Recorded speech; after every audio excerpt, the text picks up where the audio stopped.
tulamela, yele tulamela, yele tulamela, yele tulamela, tulama tulamela, yele tulamela, tulama tulamela, yele tulamela, yele tulamela, yele tulamela.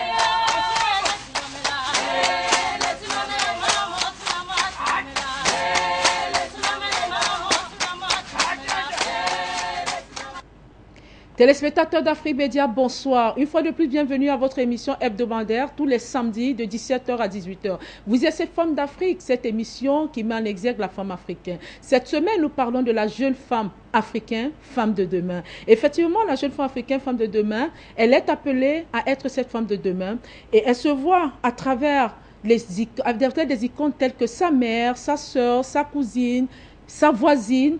Elle se fait une image, même au travers des personnalités. Cette jeune femme qui voudrait être celle-là, dont les ambitions, le rêve est de pouvoir ressembler à une personne. C'est pourquoi, malgré les obstacles, malgré la traversée de désert, la jeune femme africaine voudrait se lever, être dynamique et se dire à qui vais-je ressembler. La jeune femme africaine se trouve souvent face à des obstacles tels que devenir mère au foyer, très jeune, à partir de 12, 13, 14 ans, elle devient mère. Elle est souvent violée, souvent forcée même à des mariages. Alors, elle se pose la question, au travers de tout cela, pourrais-je réaliser mon rêve? Pourrais-je devenir celle dont j'ai bien besoin d'être demain? Sur ce plateau, nous avons des dames, et une jeune dame aussi, qui va répondre, qui va aller vers la jeune femme, celle-là qui apporte un plus tous les jours dans la vie des jeunes femmes. Nous avons Madame Mendene Omari, bonsoir. Bonsoir. Elle est psychologue et présidente fondatrice d'une ONG qui s'appelle Sunshine. Une fois de plus, bonsoir Madame. Bonsoir. Alors madame. nous parlons de la jeune femme africaine, celle-là qui au travers des tribulations, des tumultueux, rêve, veut devenir au travers de quelqu'une aussi une icône pour la femme de demain, la femme africaine de demain. Oui. Et vous, votre ONG Sunshine s'occupe particulièrement s'occupe de la lutte contre le VIH en milieu de travail, oui, et la prise en charge psychologique de toute personne, quelle que soit.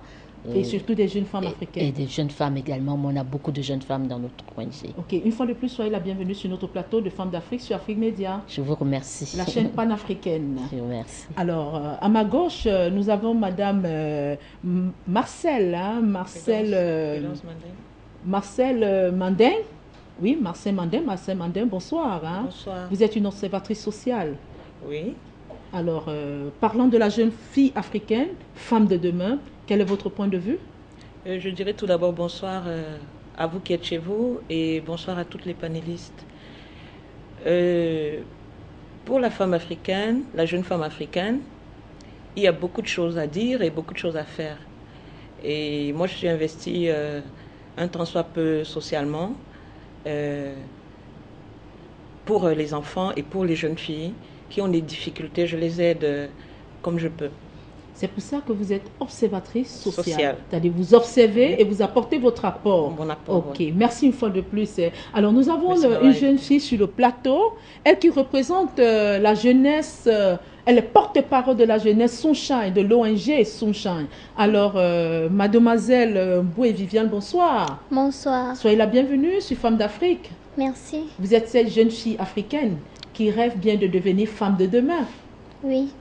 Alors, vous vous voyez à travers qui? À travers votre mère, votre soeur, votre cousine, votre matrone, à travers qui? Quelle personnalité? À travers qui est-ce que vous voulez vous retrouver demain comme la femme africaine dynamique et travailleuse? Je me vois à travers des femmes qui sont des leaders aujourd'hui dans les journaux, les médias, et à travers ma maman également et mes grandes sœurs qui sont devenues des femmes capables, des femmes travailleuses. Alors, soyez relax, hein. Vous êtes sur le plateau, vous êtes jeune. Hein. Il faudrait qu'on sente que vous êtes la jeune fille africaine qui voudrait devenir femme de demain. Et cette femme de demain ne devrait pas être là toute petite, toute frustrée. Non, pas du tout. Hein. Il faut vous dire que je suis cette jeune fille africaine qui voudrait arriver. Vous voulez vous voir à travers votre maman. Je ne pense pas que votre maman est timide. Non, je doute fort bien. Pas du tout. Ben voilà, relaxez-vous sur ce plateau. Alors, je vais comme ça me tourner vers vous, hein, Madame Mendene, et vous poser la toute première question. Hein. Pas poser une question, vous demandez quel est exactement le statut de la jeune femme africaine? Disons, le statut de la jeune femme africaine, c'est un petit peu difficile de définir. Bon, disons que moi, tel que je l'ai vu, il a évolué. Il y a eu d'abord, en une trentaine d'années, il y a eu une évolution. On a parlé d'émancipation dans les années, début des années 60. C'est vrai qu'il y a eu beaucoup de choses qui ont été faites. La femme a acquis le droit à la parole dans certains milieux. Elle est plus représentée en politique, dans la scolarité, etc. L'alphabétisation, il y a eu beaucoup d'avancées. Mais on constate également que on a non seulement les avancées ne sont pas uniformes dans tout l'ensemble du territoire africain, dans tout l'ensemble du pays, au Cameroun, ce n'est pas uniforme et il reste encore beaucoup de choses à faire où l'éducation n'est pas ouverte à toutes les jeunes femmes. Les problèmes de santé persistent où elles n'ont pas accès à la santé. Elles n'ont pas le droit de parole, le droit de s'exprimer dans la vie économique, dans la vie politique. Donc il y a encore beaucoup de choses à faire. Mieux encore, on constate même que dans certaines cultures, il y a même une régression par rapport à certaines de nos sœurs et de nos mères, quand dans les années même précoloniales, où la femme avait beaucoup plus de poids, on l'écoutait davantage par rapport à ce qui se passe maintenant. Okay. Donc, c'est mitigé. Il y a beaucoup de choses à faire. Il y a eu des avancées, mais les avancées ne sont pas uniformes. Okay. Et en plus, il y a même eu des régressions, parce que ce que je vois maintenant par rapport aux jeunes filles, elles sont en train de... J'ai le sentiment, moi c'est mon sentiment, qu'elles sont en train de perdre un petit peu des acquis que nous avons eus, pour lesquels nous nous sommes battus pendant plusieurs décennies. Ok. Alors, vous parliez du droit à la parole. Vous disiez que les jeunes filles aujourd'hui n'ont pas la parole, le droit à la parole, ne peuvent pas s'exprimer librement. Oui, c'est-à-dire qu'elles ont le sentiment qu'elles peuvent, parce que les médias sont ouverts à tout le monde, oui. Elles ont les Facebook, etc. Mais ce n'est pas de cette parole que je parle. Que vous parlez. Je parle de la parole qui leur permet d'avoir un poids dans le devenir de la société, un poids économique, un poids politique dans le devenir de la société. Quelle est leur représentativité dans les instances décisionnelles? Ça n'a pas beaucoup évolué. Ok, alors sur Afrique Média, la femme, la jeune fille africaine ce soir, cet après-midi, il est 17h au Cameroun, 16h à Abidjan, la jeune femme africaine a le droit à la parole. C'est pourquoi je vous invite, chers téléspectateurs, d'appeler à ce numéro qui s'affiche au bas de votre petit écran, d'appeler en tant que jeune fille, de donner vos suggestions, votre apport. Mais nous allons donner la parole à la jeune fille qui se trouve sur notre plateau, mademoiselle Boué-Viviane. On parlait du statut de la femme, alors de la jeune fille africaine. Vous pensez quel est votre statut en tant que jeune fille africaine? En tant que jeune fille africaine, je pense que la jeune fille africaine doit avoir le droit à la parole. D'abord, dans la famille, si je parle de la famille, ce sont les parents. Oui. Bon, la jeune fille africaine, l'enfant n'a pas toujours la liberté d'expression envers ses parents. Et vous décriez ça? Oui. Vous trouvez que vous êtes mitigé, fustigé dans le contexte familial qui ne vous laisse pas le temps de vous exprimer? Bien sûr. Il ne nous laisse pas le temps de nous exprimer et ça nous renvoie vers des amis et on n'a pas toujours l'habitude d'avoir des bonnes compagnies. Et vous pensez trouver le réconfort auprès des amis? Parce que vous dites tantôt que on n'est pas toujours sûr d'avoir la bonne compagnie. Et quand vous allez vers les amis, est-ce que c'est pour trouver un réconfort ou bien pour trouver, pour trouver une écoute une oreille à votre écoute? C'est pour trouver une écoute et un réconfort. Alors, et quand vous vous butez, Parce que vous disiez tout à l'heure qu'on n'a souvent pas des bons amis. Et quand vous butez, quelle est votre réaction? Bon, parfois on prend un recul et on essaye de voir dans les médias, essayer de copier le comportement des jeunes Oui. dans des séries. Et qui ne suit vraiment pas dans le cercle familial africain. Oui, on Sauf si je me tâtonne. trompe. Hein. Si je me trompe, arrêtez-moi rapidement. Non, non, non, non. Hein? Non. Qui ne suit forcément pas. Hein.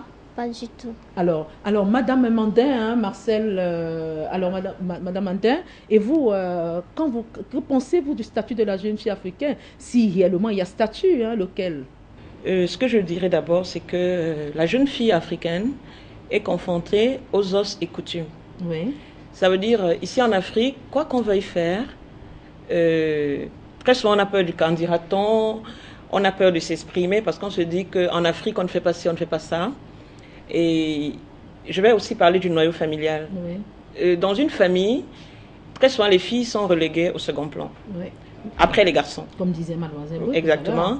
Et comme elle le disait aussi, je m'occupe des jeunes filles un peu comme elle, Oui. qui préfèrent s'adresser aux amis, parce que dans la famille, elles se disent qu'on ne va pas les écouter. Oui. Oui. Alors, je pense que dans la famille, la femme est reléguée au second plan, après le garçon. Oui. Et il faudrait que la jeune femme ou la jeune fille ait un caractère très fort Oui. pour s'imposer, Pour se démarquer. pour se démarquer. Et comme je dis toujours, la liberté s'arrache. S'arrache. Voilà. La liberté Donc, s'arrache, elle oui, ne se donne pas. Elle ne se donne pas. Ouais. Et- Mais évitons de parler de liberté parce que les jeunes filles pourront prendre liberté en Un libertinage. libertinage, c'est Voilà. vrai. Mais ce qu'on constate aujourd'hui, c'est que quand une femme réussit, Oui. ça dérange les gens. Oui. Mais quand un homme réussit, c'est normal. Ouais. Et du coup, la femme se retrouve confrontée, elle a une relation ambiguë avec le pouvoir. Et ça fait peur aux hommes et aux familles en Afrique qu'une femme ait du pouvoir, Ben voilà. malheureusement. Bon, voilà.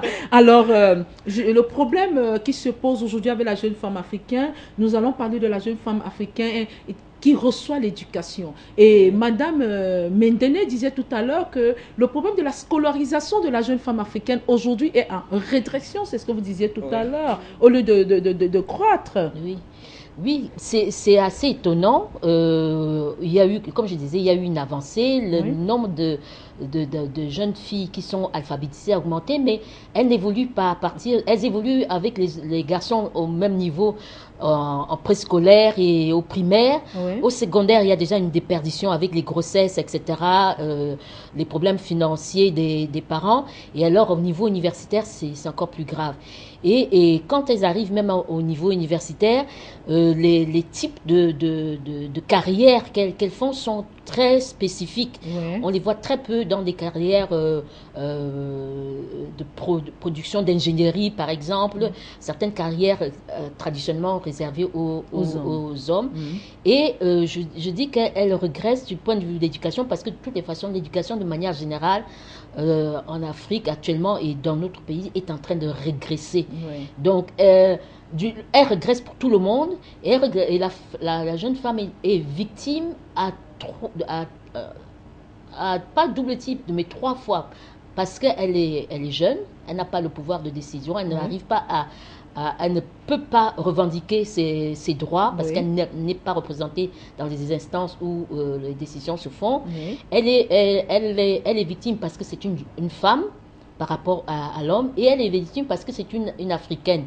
Donc elle subit trois poids qui font qu'elle n'arrive pas à avoir la parole pour revendiquer une école gratuite, ouverte et de bonne qualité pour tout le monde, où les enseignants ne soient pas obligés de faire des heures supplémentaires, des cours de rattrapage pour pouvoir avoir un salaire supplémentaire parce qu'on leur a coupé 70% de leur salaire.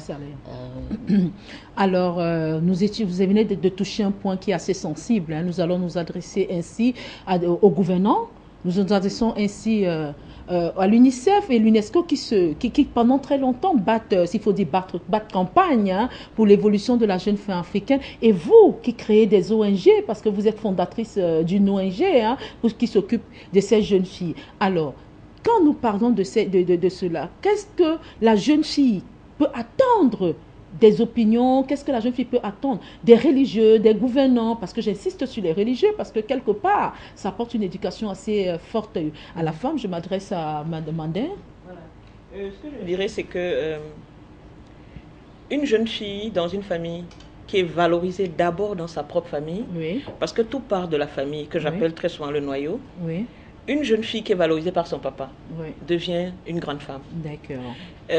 Maintenant, les parents ont le devoir de faire connaître la religion à leur enfant, Oui, qui est très souvent un garant de paix, de stabilité et comment je dirais, d'assurance. d'assurance, oui. Parce que quand une jeune fille croit en Dieu, a ne serait-ce qu'un peu de foi, Oui, elle a des valeurs, elle peut être une bonne épouse demain, elle peut être une bonne maman demain Oui. et un bon chef d'entreprise. voilà. Donc tout se passe dans la famille d'abord, avant de parler de pouvoir public, ainsi de suite. Voilà. Je ne vais pas vous couper. En complicité avec la régie, hein, nous parlons, avant de parler des religieux, nous allons parler des gouvernants, hein, parce que, comme vous dites, il faut d'abord le cercle familial. Oui. Et ce cercle familial, il y a plein de choses qui se passent. Nous avons des jeunes filles qui témoignent, qui parlent d'un viol. Et le viol s'est passé dans le cercle familial. Oui. Donc nous allons demander à la régie, hein, que la régie essaye, la régie puisse nous mettre ces images de ces jeunes filles qui témoignent de ce dont elles ont subi dans le cercle familial.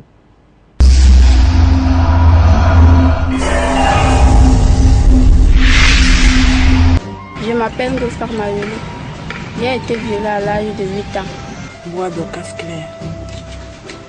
J'ai été victime de viol à l'âge de 8 ans. Je m'appelle Atanga Sandine Genève. J'étais violée à l'âge de 11 ans. Je m'appelle Ambe Sabine Manka. J'avais 8 ans quand j'étais violée. Sabina, à 8 ans, a souffert de l'absence de sa nourrice. Regrets et appréhension habitent encore son cœur lorsqu'elle se rappelle de ce fils de bailleur qui l'a violée et l'a réduite au silence pendant de nombreuses années. I used to live at Ghana Street with my aunt. Je vivais avec ma tante à Ghana Street, à Baminda, dans une chambre que nous louons. That we were renting somewhere around Ghana Street there.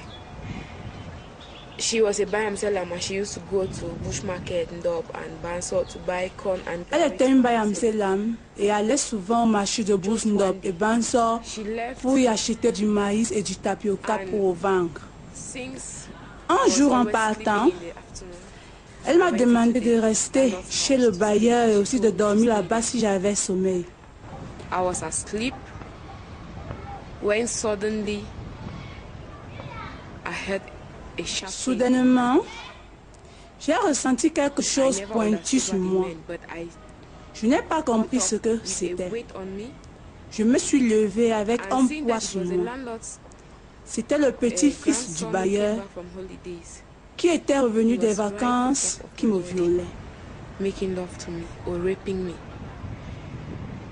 I shouted at the first instance and he held my mouth. That was when he En premier lieu, j'ai crié, mais il m'a couvert la bouche avec sa main. C'est à cet instant-là qu'il a sorti le couteau et m'a fait savoir que si je criais, il me transpercera le ventre avec. Il a touché le couteau avec quelque chose posé sur la table et m'a fait comprendre que c'était du poison et que si je criais à nouveau et qu'il me touchait avec, je mourrais. Puisqu'étant enfant, on a toujours peur de mourir. Je suis restée tranquille. J'ai gardé le silence parce que j'avais peur de mourir jusqu'à qu'il finisse de me violer. Après ce qui m'était arrivé, j'ai pleuré pensant qu'elle m'avait laissé entre les mains de ce gars par méchanceté.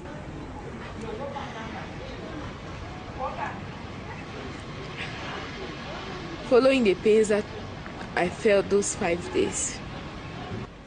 La douleur que j'ai sentie pendant ces 5 jours était trop pour une jeune fille de 8 ans qui ne savait pas prendre soin d'elle.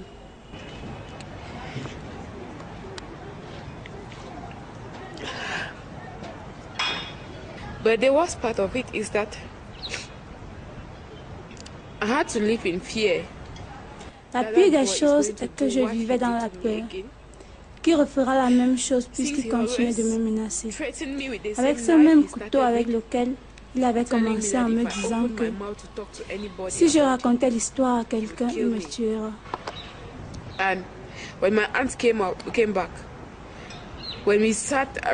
Quand ma tante est rentrée et que nous nous trouvons ensemble, il venait souvent me menacer avec son couteau car il marchait souvent avec.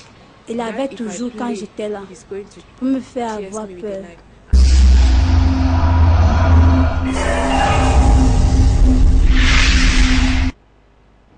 Téléspectateurs d'Afrique Média, vous venez de voir comme nous cet élément sur des jeunes femmes africaines qui sont violées. Et là, nous sommes dans le domaine familial. Alors, Madame Mandin, vous étiez en train de parler de l'éducation familiale. Et cette éducation familiale, où on voit une jeune fille, Sabrina, qui est traumatisée jusqu'en ce jour et qui est en train de pleurer.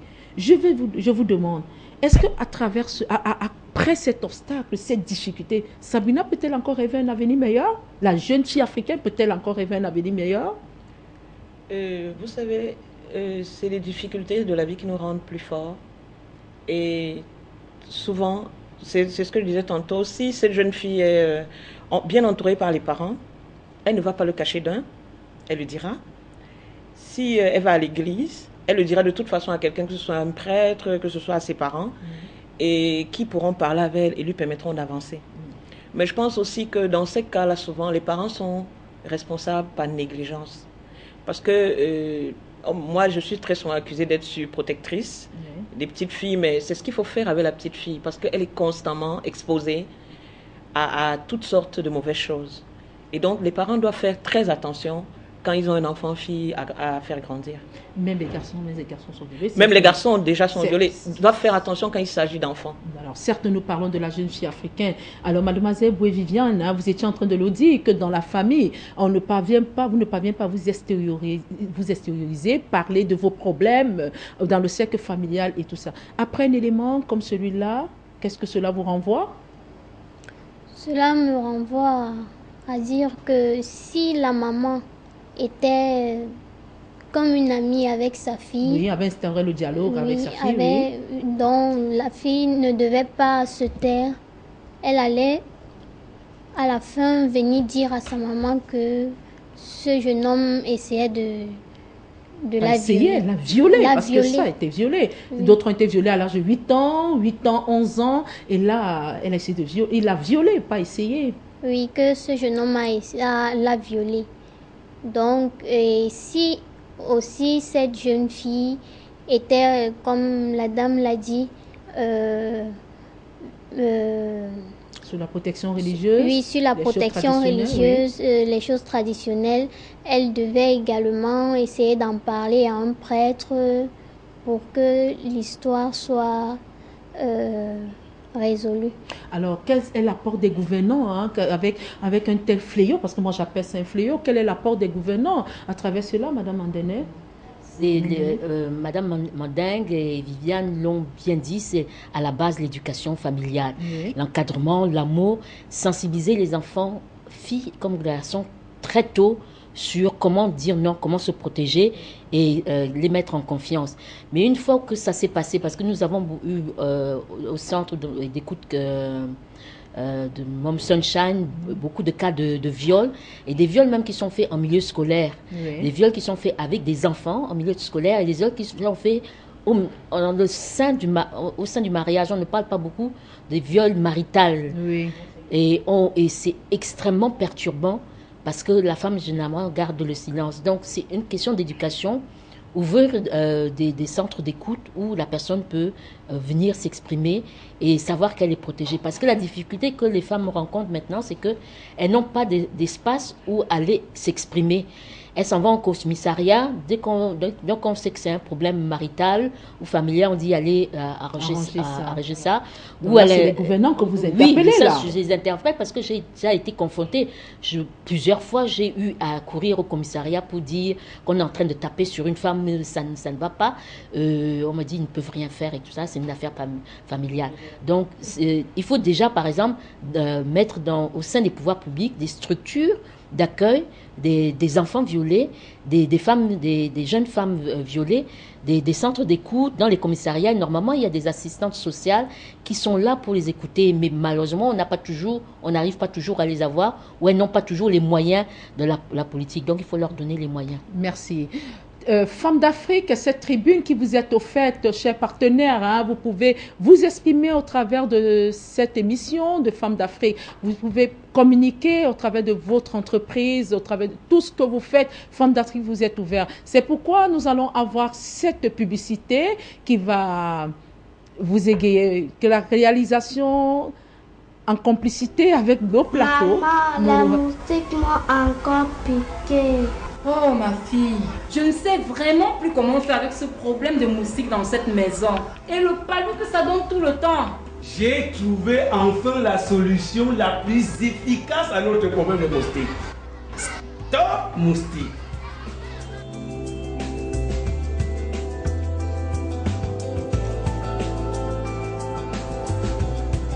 Merci papa, j'ai très bien dormi aujourd'hui. Sans moustique, grâce à ça. Eh oui, Stop Moustique est très efficace, non toxique, pas d'odeur, pas de fumée et aucun risque d'incendie. Stop Moustique est disponible dans les boutiques, supermarchés et pharmacies. Stop Moustique, profitons-en.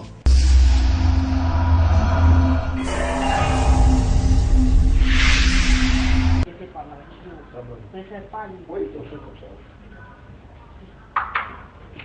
Non, c'est même pas avoir les films, on fait ce qu'on a fait, mais il faut avoir un matelas. C'est bon la question. Je regarde qu'on a fait cette question. Oui. Comment il a enlevé là? Alors, maman, il a rencontré ça. Ça vient des États-Unis. Il faut tirer la nôtre. Non, c'est pas ça. Sinon, la femme, elle ne va pas devenir un studio. Et elle va dire, allô, Yacoub Gord. Il ne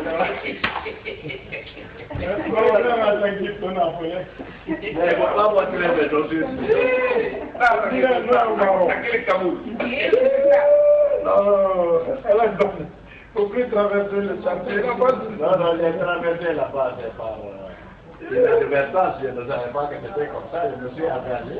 Je ne voulais plus reculer. Miss Colentin. C'est de Colentin-Ville. Oui. Centre. Colentin-Ville. Au centre là-bas? Oui. Je m'arrête souvent là-bas pour prendre le café. Comment programme qu'il a arrêté?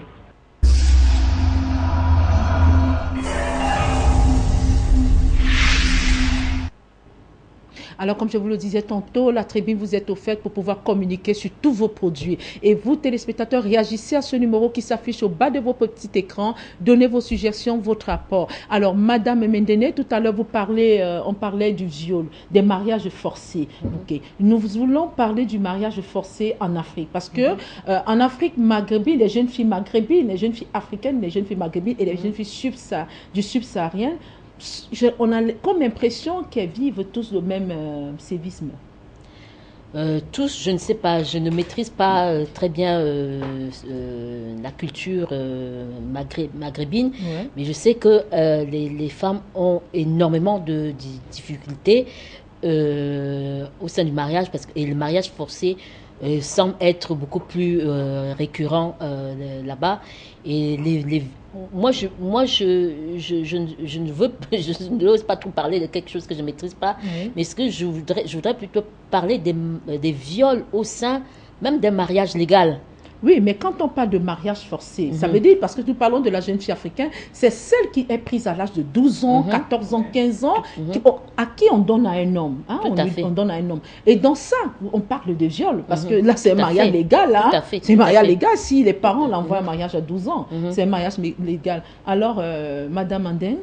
Ce que je peux dire sur le Maghreb, que je ne maîtrise pas très bien, mais je peux dire quelque chose, c'est que chez eux, la religion, au lieu d'être garante de paix et d'assurance, asservit un peu la femme.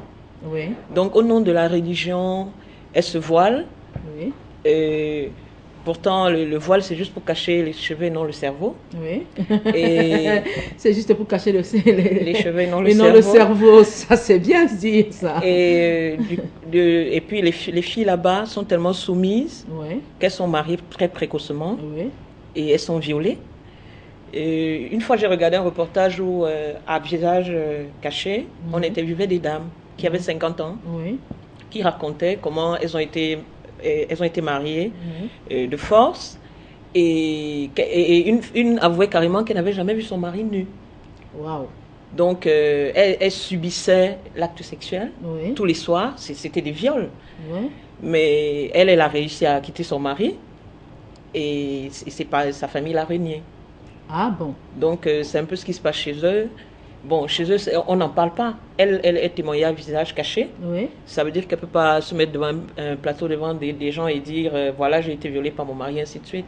Vous savez qu'Afrimédia, c'est cette chaîne panafricaine qui va au fond de l'Afrique, c'est-à-dire du nord, du sud, de l'est à l'ouest. C'est ça l'Afrique, c'est ça Afrique Média. Alors, Boé Viviane, en tant que jeune fille, si on vous parlait de mariage forcé? Mariage forcé, déjà c'est quelque chose que le parent déjà oblige sa fille à partir de 12 ans, 13 ans, 14 ans à épouser un homme bien âgé, à partir même de 40 à 50 ans. Qui est son grand-père. Qui est son grand-père. Oui. Et celle-ci, elle est obligée, vu la religion et l'influence des parents. Oui, allez-y. Allez-y, Madame Ander. Quelque chose, je dirais que tout au long de l'histoire, les hommes interprètent mal les textes de la religion. Oui. Parce que les textes et la religion elles-mêmes ne sont pas misogynes. Oui. C'est les hommes qui sont misogynes. Donc, on ne peut pas dire on ne peut pas accuser la religion. C'est les hommes qui l'interprètent mal et asservissent les femmes. Parce que je ne pense pas que le Seigneur dise qu'il faille asservir une femme. Que la femme est l'esclave de l'homme. C'est vrai que dans la Bible, on dit « femme, soumets-toi », mais ça a plusieurs interprétations. On ne dit pas une femme d'être le paillasson de son mari. C'est une compagne pour un homme. Donc, ça ne peut en aucun cas être une femme qu'on viole tous les soirs et à qui on interdit de s'exprimer. Que pensez-vous de cette jeune fille dont les parents décident de l'envoyer en mariage à 12, 13, 14, 15 ans? Est-ce qu'elle est capable? Est-ce qu'elle a les aptitudes? Est-ce qu'elle a la hauteur de tenir un foyer? J'ai souvent dit autour de moi, quand on veut marier une jeune fille de 25 ans, j'estime qu'à 25 ans, on n'est pas une femme. Une fille doit se marier sachant où elle va. Parce que, comme un ami a coutume de dire, les parents ne disent pas à ces femmes où elles vont, quand elles vont se marier. Et la paupérisation en Afrique fait que les femmes se marient pour de très mauvaises raisons. Il y a des femmes qui se marient parce qu'elles n'arrivent pas à manger chez elles. Il y a des femmes qui se marient parce que le papa a besoin d'une dot. On parle de la jeune fille africaine parce que c'est un bébé qui va en mariage. Exactement, c'est pour moult raisons. Enfin, que ce soit le bébé qui se marie, parce que c'est des bébés, que ce soit la jeune femme, on se marie pour très souvent de très mauvaises raisons. Une fille de 14 ans qui se marie, elle ne sait pas ce que c'est. Elle n'est même pas une femme. Quoique sa mère lui ait enseigné, à 14 ans, c'est un bébé. Donc, je ne comprends pas qu'un parent veuille marier sa fille de 14 ans. Alors, on va voir cet élément où ce n'est pas une fille de 14 ans, mais une fille de 12 ans qui a été envoyée dans un mariage.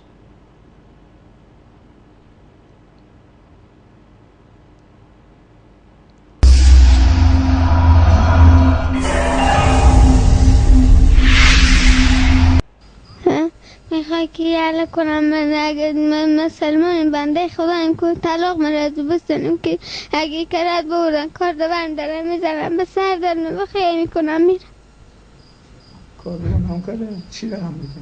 کاردوان کرد میبر میدش من خود کردم که وقتی من میزد جای کردال خوب شده پست دستونی؟ نمی چیکار جای منگالا جای فندق اینا هست این چیکار نمی چیکار دیگه وقتا جیلم مر بردم به تیشه مر بزن یعنی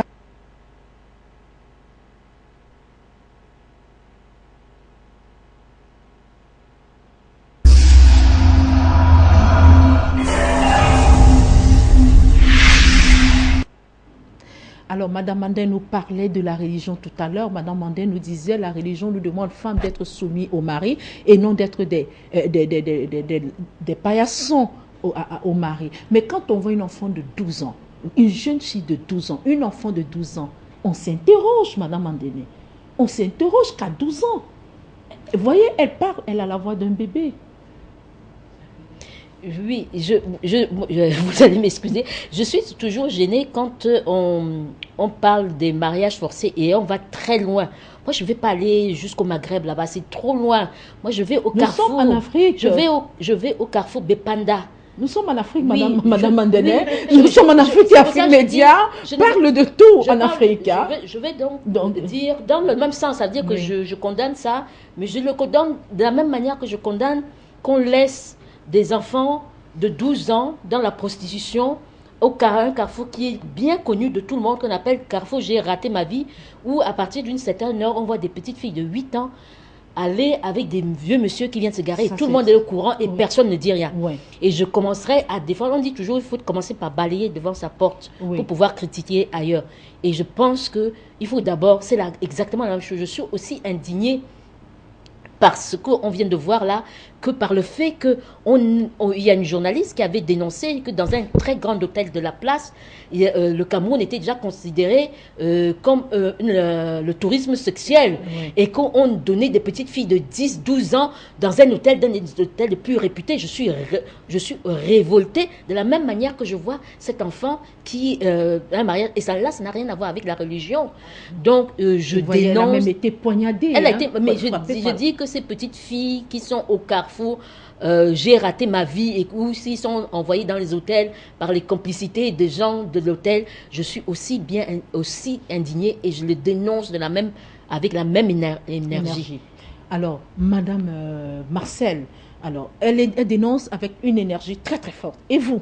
Parce qu'elle parle de la prostitution, elle fait un rapport prostitution à l'âge de 12 ans, 14 ans, 15 ans, et un mariage de 12 ans, 13 ans, 14 ans. Elle est indignée, elle est révoltée. Et vous, parce qu'on ne parle pas des religions, on parle du cadre familial, de la société, des gouvernants, parce que c'est ces hôtels qui laissent entrer ces enfants.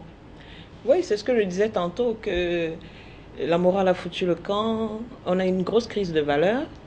Quand on voit un monsieur d'un certain âge qui va avec sa propre fille, c'est très très grave. Et sa petite fille, des fois. Oui. Ceux qui diront, c'est qu'elle est dénudée, elle les allume, mais c'est du gros n'importe quoi. Et il faut bien que ces hommes sachent que le mal qu'on fait aujourd'hui, on le récolte demain. Ils ont des petites filles pareilles chez eux.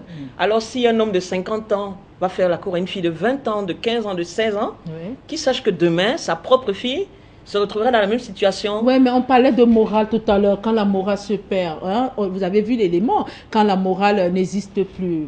Hein, là, ils n'ont pas de morale. C'est vrai, c'est pour ça que je parle de crise de valeur. Mais ils s'en foutent si leur petite fille demain pourra se retrouver dans Non, ils s'en foutront pas, on s'en fout jamais. Ah, vous croyez? Ah non, on s'en fout jamais. Alors, Mademoiselle Bois-Viviane, quand vous trouvez votre consoeur, votre soeur de 12 ans, 15 ans, hein, dans ce genre de sillage, dans ce couloir, le couloir d'un mariage forcé, le couloir de la prostitution malgré soi. Vraiment, je me mets à sa place et je pleure et je trouve que c'est quelque chose pleurez. de pas... Alors là, c'est touchant.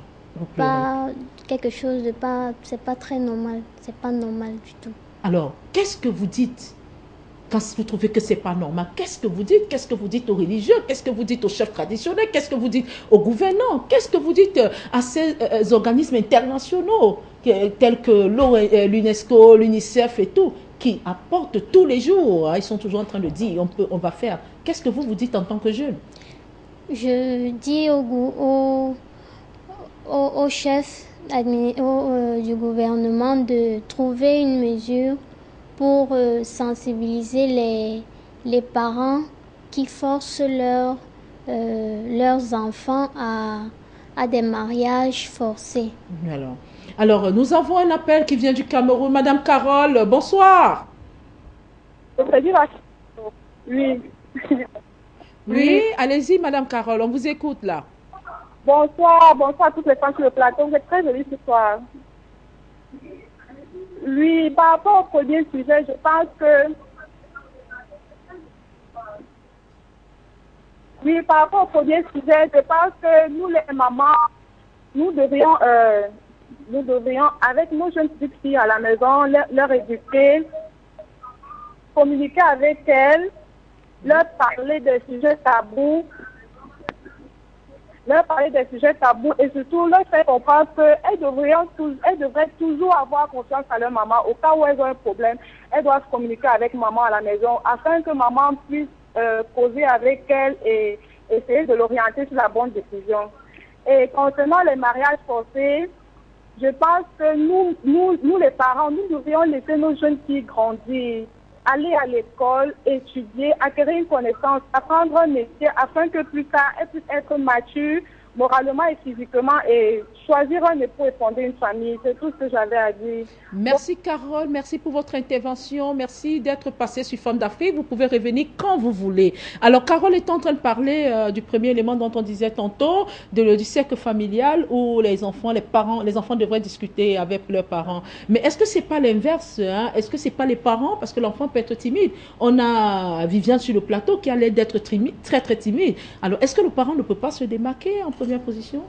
Mais bien sûr, c'est pour ça qu'on parle, le parent, très souvent, je pense que la clé de tout, c'est l'amour. Oui. Si vous aimez suffisamment un enfant, tout seul, il se confie à vous. D'accord. Si vous montrez à l'enfant l'amour, vous savez, il y a des enfants qui pensent que leur maman ou leur papa, séparément ou ensemble, sont les plus forts du monde. Oui.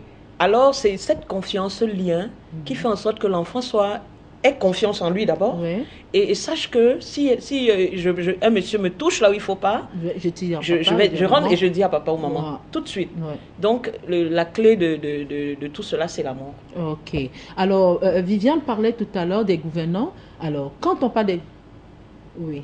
Alors, Monsieur Rodé du Bénin, bonsoir. Allô? Allô? Oui, bonsoir, Monsieur Rodé. Vous êtes sur Femmes d'Afrique, Afrique Média. Oui, bonsoir, madame. Bonsoir. Allez-y, on vous écoute. Hein?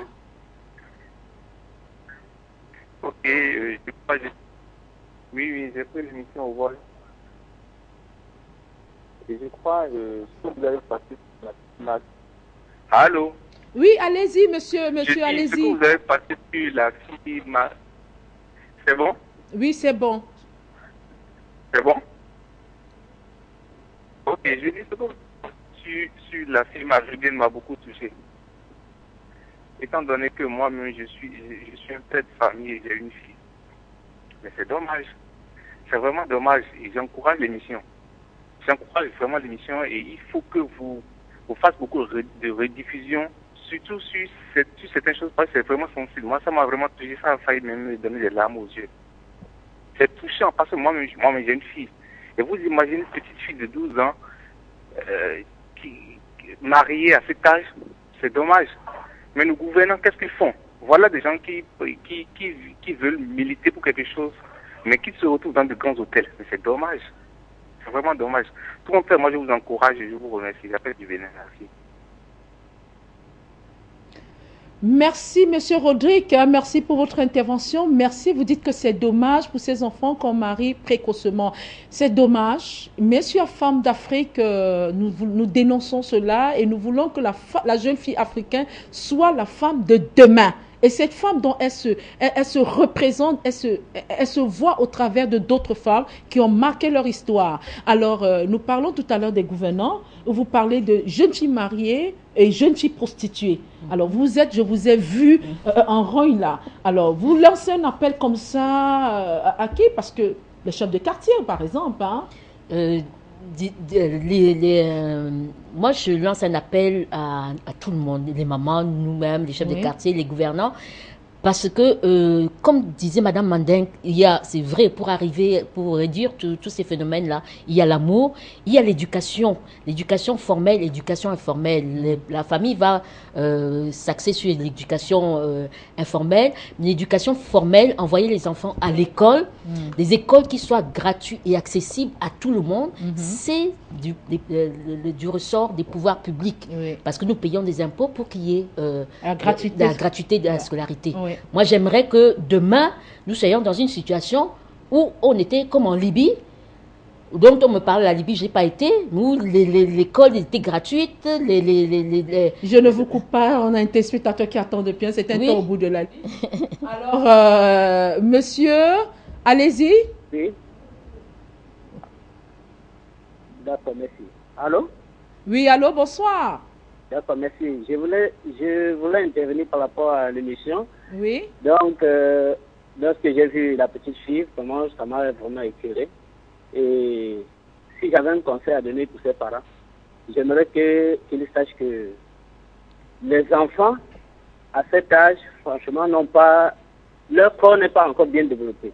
Oui. Et que depuis, lors de l'émission, j'ai suivi une émission de jeudi, toujours à Canal Santé. C'était à Afrique Média. Oui. On parlait de la santé. Il y a un docteur, celui qui vient des États-Unis, il a bien expliqué qu'à cet âge, franchement, son corps n'est pas développé pour pouvoir supporter les grossesses. Puisque la petite fille, le mari va forcer comme ça et après va porter la grossesse et enfin, on ne sait pas faire ce Dieu l'enfant pour lui. C'est tout un gâchis. Donc je préfère que ses parents, j'appelle à leur sagesse, qu'ils sachent que l'enfant à cet âge, son corps n'est pas encore bien développé pour pouvoir aller en mariage. D'ailleurs, elle va donner quel conseil à son mari? Elle ne peut rien donner comme conseil à son mari. Donc, c'est mieux qu'ils attendent. Alors, malheureusement, monsieur appelait depuis le Congo, il est parti. Alors, je voudrais qu'on essaye de savoir